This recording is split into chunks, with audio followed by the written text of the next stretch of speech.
Right, so we're recording. Just for the recording, Hima, if you can just remind me and tell the audience what brought you to the UK and how long were you? How long did you stay here? Actually, I'm a faculty of physics from Osmania University, Hyderabad, which is in India. And then I wanted to do some postdoctoral research. So meanwhile, I was in contact with Dr. Shakardot Jaffrey, who is also a member of Friends International Guildford. So she's offered me, like, can you come to UK and work with us on a project? Then, meanwhile, we were praying for this, like to go on a postdoctoral research either to the US or some other European country, but UK was not in my list. But when Shakar asked this, my mom was praying for that, and she said, we don't know why this has come in your way. So perhaps God might have given you this opportunity. So just take it and you go, she said.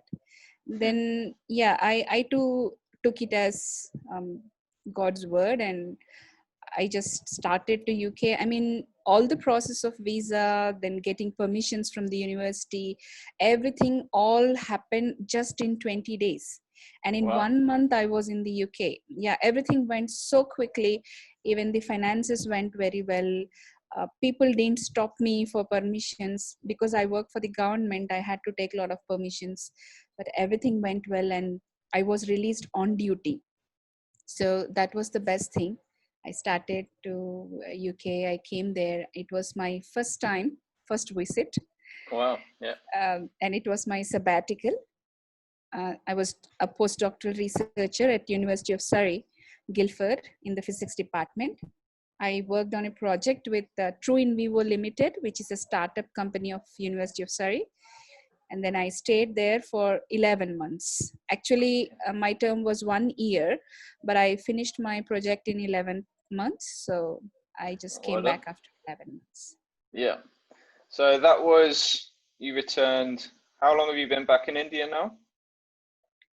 I came to India in the month of September, like September 19th was my return date. So, yeah, it's more than 6 months, right? Yeah. 9 months, yeah.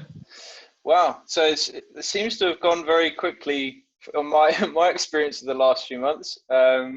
It doesn't seem that long since I was talking to you about returning home. Yes.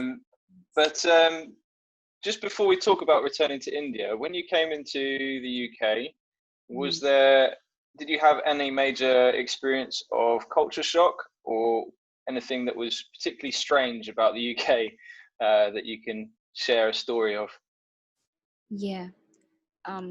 I was the first person to visit UK from my entire family, like from my father's side or from my mom's side. Also the first person to do postdoctoral research from my own physics department here in India. I did not have any guidance about culture there in the UK. My friend Shakadok, she sorted out accommodation for me. It was living with a couple. So I was very happy to join them as they were Christians. And me being a Christian, I felt very comfortable and secured to stay with them. But the people were so good. I mean, my landlords, they were so good. They're extremely good. I can tell, like, I mean, they treated me as parents, and even now they are in touch with me. It was very nice. But still, there were several instances of usage of statements and expressing emotions. Like some expectations as living as a family. I mean, for me, because I come from Asia, and for us, family is the, what do you say, it's the strongest thing. It's like a core of anything. And we take everything for granted in the family. I mean, no permissions, and you say no showing gratitude, all these kind of things. So it's very friendly and very casual, like, okay, this is okay with mom, this is okay with dad, and this is okay with children, just like that. So it was like that. But it is very different to what I have been all these years in India. I mean, I was a different person in India. My behavior was quite different, but coming to UK, that was the major difference I noticed. And there was one instance where I cried so much when my landlady spoke a bit harsh, because she mistook my words. I mean, mistook my words of caring. She didn't understand that properly, and she was a bit harsh. But I mean, she didn't scold me. She was a bit hard, and because I was sensitive, I cried a lot. She immediately rushed to me and like, "Hima, what happened? Why you crying?" And I said, "No, I didn't speak anything wrong. Please, you don't think like that." She said, "No, no, I know your heart. You don't take it wrong. It's okay. That's okay." She said. Oh, yeah. And that's really hard. The way that we communicate our emotions, and whether we, even in the UK, we can be joking, but our jokes can be quite almost insulting at times from someone who's not used to this. And it's very hard to communicate well. Yeah, but she came back immediately. I mean, like in 1 minute she came back. She went out actually, but then she came 1 minute. In a minute she came back, and she was like comforting me. And I said, "No, you're like my mom, and that's the reason I speak to you like this." And she said, "Okay, I understand you. Please don't cry." She said. Oh, yeah, we became good friends, and now we are a family together. Oh, fantastic. And the major thing which I felt a bit difficult was seeking permissions for each and everything, thanking for everything, apologizing for everything. It was a bit strange for me and hard also to adapt. It was hard. That's interesting. Okay, so just on that, so in politeness with the UK, the manners, you have to say please, and you have to say thank you. In India, is it a little bit more indirect? Would you be able to say thank you in how you act rather than how you speak? Yes. Okay. It is. So I mean, we do like this. So if I say like this, they understand that I'm grateful and I'm thankful. I don't need to say like thank you and all.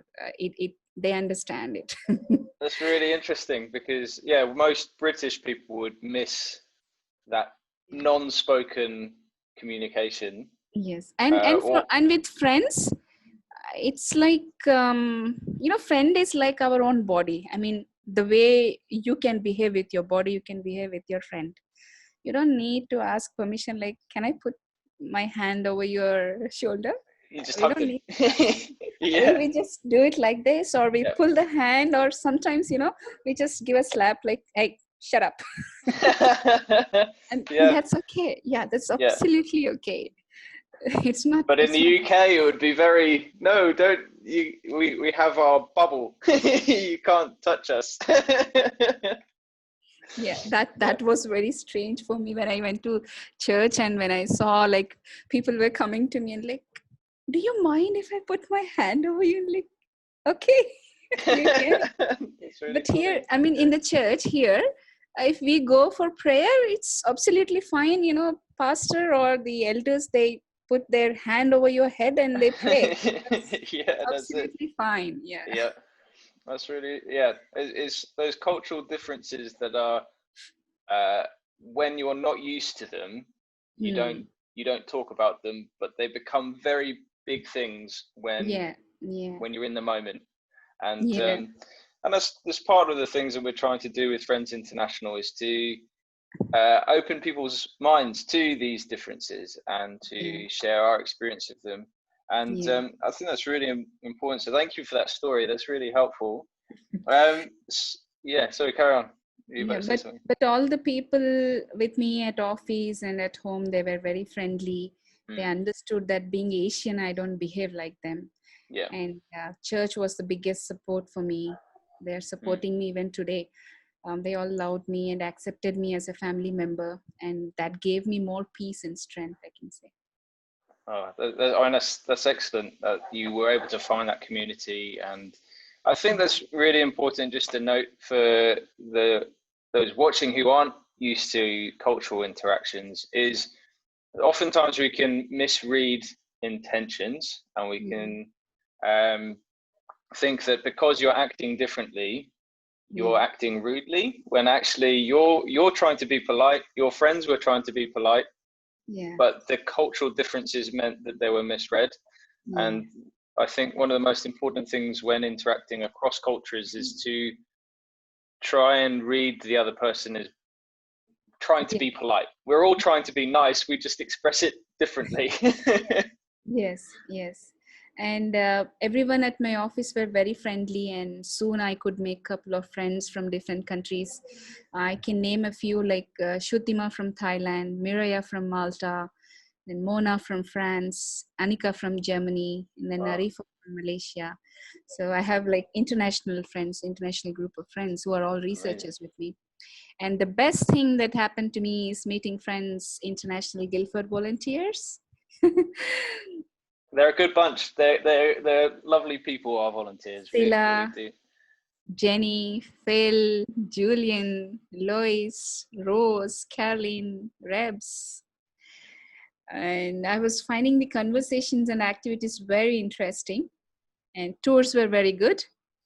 I love the barbecue day so much. It was really nice, wasn't it? Yeah, that was a very hot day. That was good. Yeah, and thanks to everyone. And Sila was so caring, because she lived in India for a few years, not few years, like 15 years, and especially in my region in Telugu, she was so kind enough and was caring to me. She took me to RHS Weasley personally before I left here, and then Mr. and Mrs. Lois Pratt, they celebrated my birthday along with their mom. They took me to the nearby Surrey Hills for a tour, small tour. They took me to a pub. We had nice lunch and we had nice conversation, so many gifts, all these things.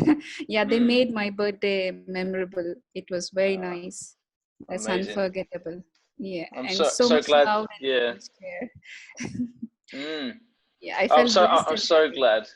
I'm so glad. Oh, and that's what we do. So your testimony of how we've interacted over the course of the 11 months of you being here is really nice to hear.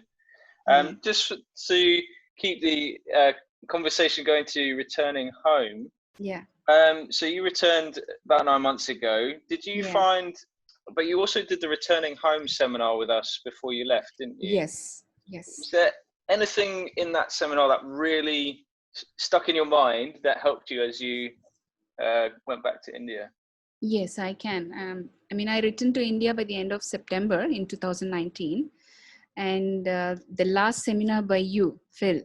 So it was worth attending, I can say, because I got aware of several things that I should take notice of when I return home. And then I followed few suggestions of you, and that helped me to get back to my normalcy at my workplace. The best thing what I remember mostly is people would ask you the new things from UK, or like what's going on in UK, or how it has been, how your trip has been and all, for few days, and later it'll be very boring to them, so you shouldn't speak much about it. This is what you said. And then I remember that, and I spoke this to people who asked me particularly, like, how was it, or how was your university, or what did you do? So only to those people I would speak. To others I never spoke these things. And I concentrate on things like saying, while speaking, I won't say like, oh, it's not the same in UK, or this is not how we lived in UK. So I didn't do that. And I put in my mind that there's a gap of 1 year. So in 1 year, several things might have happened. So I can't take things for granted. I cannot fill it up. So while doing anything, I would take the help of friends and my elders, like, there's a gap of 1 year. Could you please help me in this? Like, what has happened? All these things. And people liked it. They said, you are a foreign return, but yet you're so polite and good. This is very nice, they said. Oh, good. Yeah, I'm glad that I helped. Because Yes. I think one of the things that I found, I know it was a personal thing for me when I returned to the UK, was Hmm. finding that after a few weeks, yeah, people found my stories not necessarily boring, but they couldn't relate to what I was saying. So I would say I grew up in Papua New Guinea. They would say, "Oh, what's that like?" And I would struggle to explain. And then they would go, "Oh, let's go and I don't know, Yeah, play you football or mentioned something." this Yeah. Papua New Guinea thing, and I Mm. always remembered that, and I thought, okay, I should follow Phil, and okay, let me be quiet.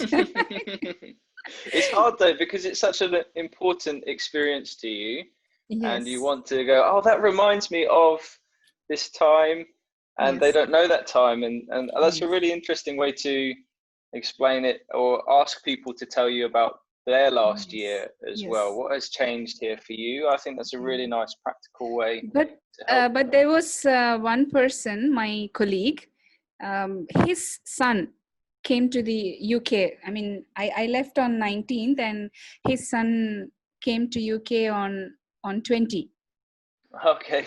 Yeah, 20th September 2019. But yet I was able to tell them like what he should learn, and how he should behave, or how he can search a house room and all.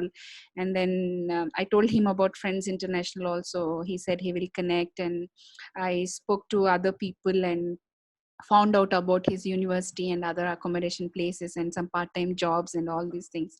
So I could be of a bit help because of my Mm. experience, and that helped the boy very much. He settled and he finished his studies last month, and he came back. Oh, They are very fantastic. happy. They were thanking me for that. Yeah, I liked it. Yeah.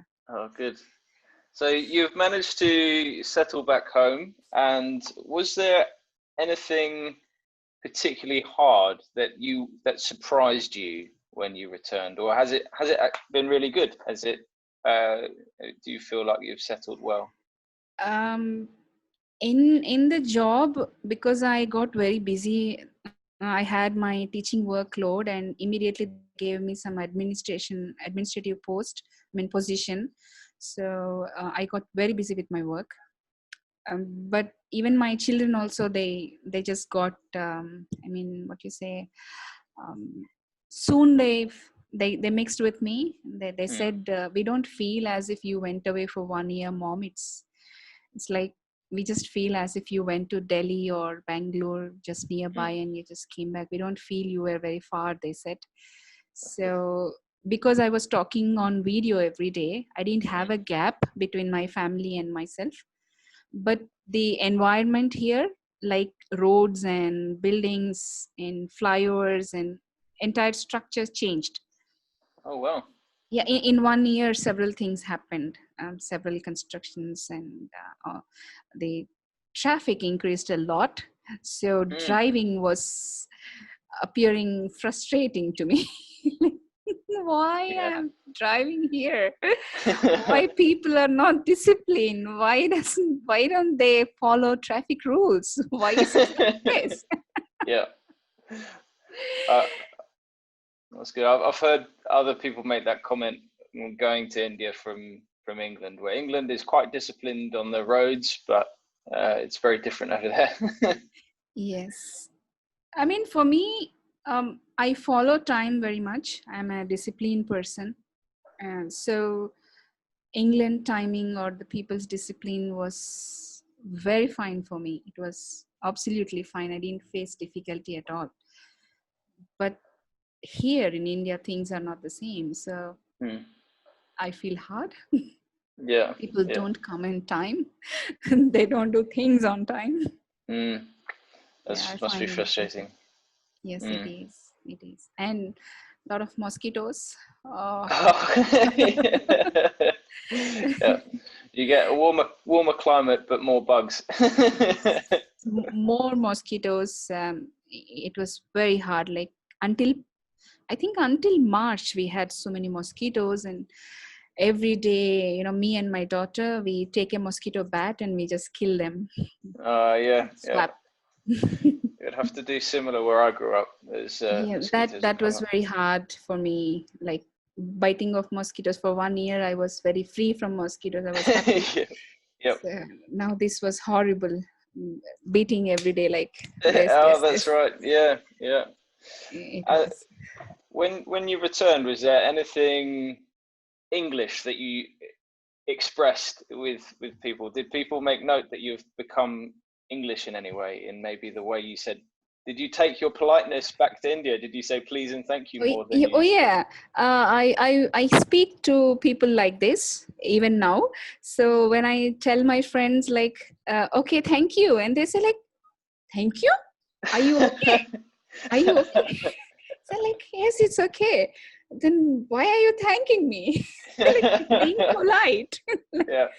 Stop it. Stop it. They say. Yeah, now that has come. I mean, it's there. It's just imbibed, like saying thank you and please and all. But for one way, because I'm organizing some webinars right now, I'm doing a few workshops with all the faculty of India. So when I use this language like please and thank you and all, they're so happy with me. I have a very good feedback compared to the director of my course. they say Dr. Hima is so polite, she's so kind, she's so nice.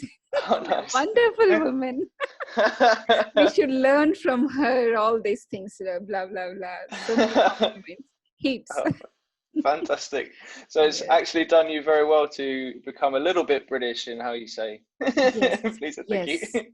Yes. And also, as I told you, they see that I when I'm talking polite, they think, I mean, I don't feel proud of myself or anything, but now they feel, even after returning from the UK, after doing postdoctoral research, she's not at all proud. She's humble and she's meek and she's gentle. So this is what people think because of my words and my presentation. Yeah, that has done good. Thank you. Yeah, that's great to hear that you're settled and getting such good responses from students. And so we could talk for hours, but I think we probably should start to close it off there, just so people I hope they've learned a lot and they've enjoyed the interaction. But I just want to say thank you, Hima, for sharing your story a little bit with us. Really enjoyed the I think you missed out one question. Did I? Oh, I did. Thank you. What are your top tips for students who are about to return? Thank you. That they will learn from this. So thank you for reminding me. Yeah, it's good. I mean, if they are associated with Friends International, it's good to attend this reverse culture shock seminar, because that was very much helpful for me to remember things like what to do and what not to do. Like I put a to-do list and not to-do list, and then I acted accordingly after coming here, and that went very well. And I was fine with my family and my office. Also, I would say, there's a saying like, be a Roman while you're in Rome. So don't try to be a British here in India, and don't try to be completely Indian in Britain. So if you can keep that in mind, everybody will be happy with you, because after all, we have to live as a society together, as family and as a country. Thank you. That's really helpful. I think with it is finding that balance, isn't it? Because your identity is very much, so you are Indian and I am British. And I think one of the things I recommend in those interactions is you do have to compromise a little bit and adapt. And that's hard because it feels like you're losing a little bit of your identity. But you can do that by explaining to people when you have those confrontations about politeness. You can say to someone, explain that, and especially if for Indian politeness, it's how you act. For British politeness, it's how you speak. I think it's really important to talk about that with the people you engage with. And so when I do this, I'm saying thank you. And that's really Yeah, I I find could. that fun to Yeah, learn about. I could do that with my church friends, my collective Mm, people. I would share with them that we do like this, we do like that, and I used to cook food and share with the people.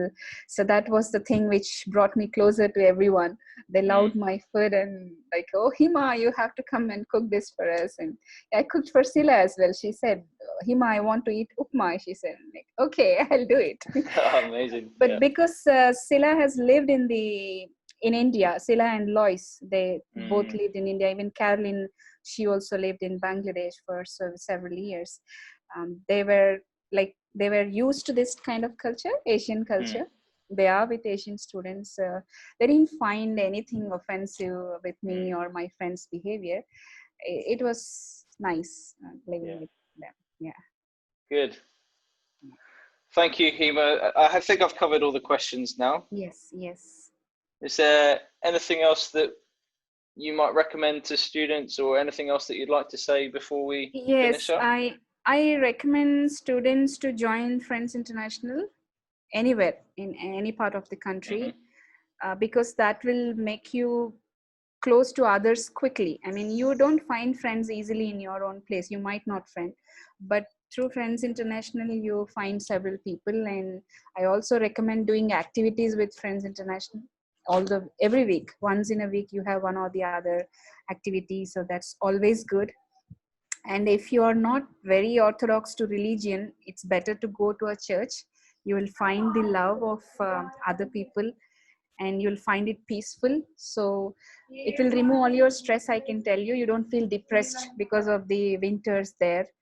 So being active in church things and Friends International events will keep you healthy and fit and happy. So this is what I experienced, and I want to tell, and I want to thank all the Friends International group, you also, Thank you. for making my life wonderful. And yeah, Guildford has become my second home now. I say like that's my place. Yeah, in our language we say ma uru. Ma uru means my place, my village. So I say ma urlo itla untadi. Like means Amazing. this is like this in my place. So I unknowingly I tell all this. I made Guildford my second home. Oh, amazing. Well, it's so good to be able to talk to you over the internet, but it was so good to spend those 11 months and meet you. And going around London with you is one of my fond memories. So maybe one day we'll meet again face to face. But thank you so much for your time, and I look forward to talking again soon. And seeing you in some of our Friends International events.